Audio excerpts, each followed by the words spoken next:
It never even crossed my mind to think that Siobhan wasn't telling the truth. And I don't even know if I have a right to be angry because our whole relationship started with me pretending to be someone I'm not. Well, there's truth and there's truth. I mean, not all lies bring down the house. What did she lie about? Let me speak to the man. This is a private conversation, darling.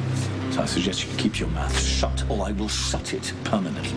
I do not like your tone, Mr. Jacks. And I do not like your method of dealing with fellow employees. Ms. McKenna is every bit as valuable to me as you are. Maybe more. Well, she directly disobeyed an order, so she was supposed to bring Lucky Spencer here. I do not recall telling you that I wanted Lucky Spencer ambushed or eliminated.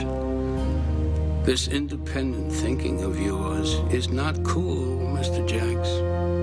It does not bode well for our future association. You see, if this is a threat, I'd advise you to reconsider. You need me. How else are you going to avenge your beloved son? Not a big deal on the surface, but Siobhan's been getting phone calls from her sister Fiona back in Ireland, and she told me that Fiona's worried that she ran off to America with a man she barely knows. Well, she did. Yeah. The problem? Well, Fiona called my landline tonight, and it's the first time I've ever spoken to her. Turns out she doesn't even have Siobhan's number, and they haven't spoken in over a month. So now I'm trying to figure out who the hell has Siobhan been talking to? Why is she lying, and what is she hiding? Maybe it's an old boyfriend, girlfriend. I don't know. Maybe she's got a kid she doesn't want to talk about. Maybe she owes money. I don't know. Maybe she's trying to hawk the crown jewels. I mean, what?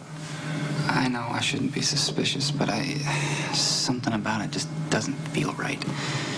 Well, cowboy, this woman had a life before she met you. Maybe there are some things about that life that she's just not quite ready to talk about yet. I know.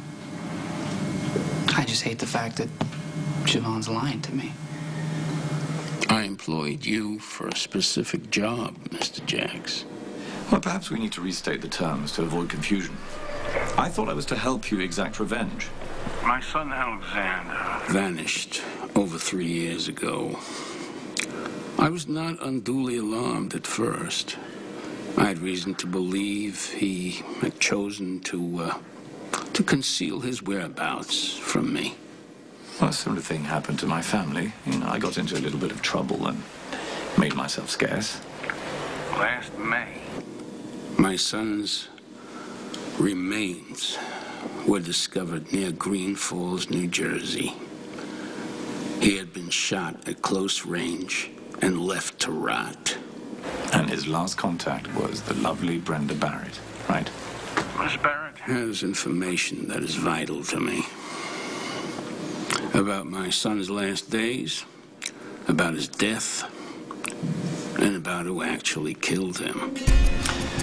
So, might I suggest we end all this hugger-mugger? Why don't I just, kidnap the bitch and bring her to you? There have been several failed attempts to kidnap Miss Barrett. I have changed my tactics, which are working quite well at the moment, and are much, much more amusing. With one exception. I am not at all satisfied with your work thus far. Already?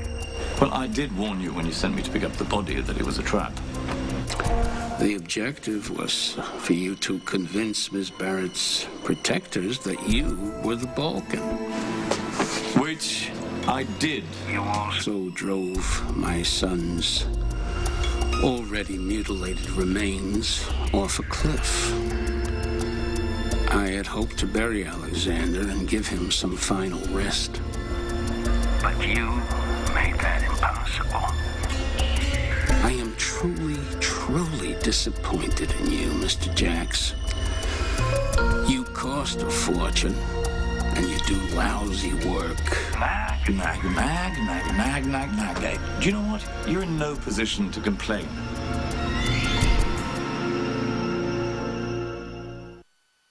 Oh, boy, you're really getting kind of wound up behind this thing. It just brings up all the lies that Elizabeth spoke. She was trying to cover up her affair with Nicholas. Well, you were engaged to Elizabeth. And for heaven's sakes, you knew each other since you were kids. Siobhan is her own woman. She's independent. You've only known her, what, 2-3 months? I know, it just seems like longer. We got close so quickly. Well, that tends to happen when you're running for your life. Danger will make things move quickly, and it will intensify all your feelings. What do you think I should do? I mean, I don't want to be paranoid, but I really don't have a good track record when it comes to this kind of thing. No, right now I think you should relax. Just ease off, drop the expectations, swim with the current. I honestly don't know how to do that, Dad. Yes, you do. You do it as well as anyone. When I saw you over there in that Irish jail, you had your spirit back. You're fast on your feet. You know what you're doing, and working undercover is nothing but swimming with the current. Come on, if Siobhan had anything to do with reacquainting you with those golden instincts, my hat's off to her. I did enjoy being out there again. Yeah, well, it's like riding a bike. I'd like to stay on it a while longer. Well, pedal right up to the top of the circus tent and across the high wire, because you're good at it. You're damn good at it. You don't need me around to tell you that. You're not planning on disappearing on me, are you? No. No? No. No. Okay. I'm gonna get you back to the Haunted Star. No. Yes. You're gonna check in with your bride-to-be. Yeah, well, I think it's bad luck to see the bride-to-be before the wedding-to-be. No, that's only on the day. You have hours to kill. The day? Yeah, you're good. When am I getting married? Is it tomorrow?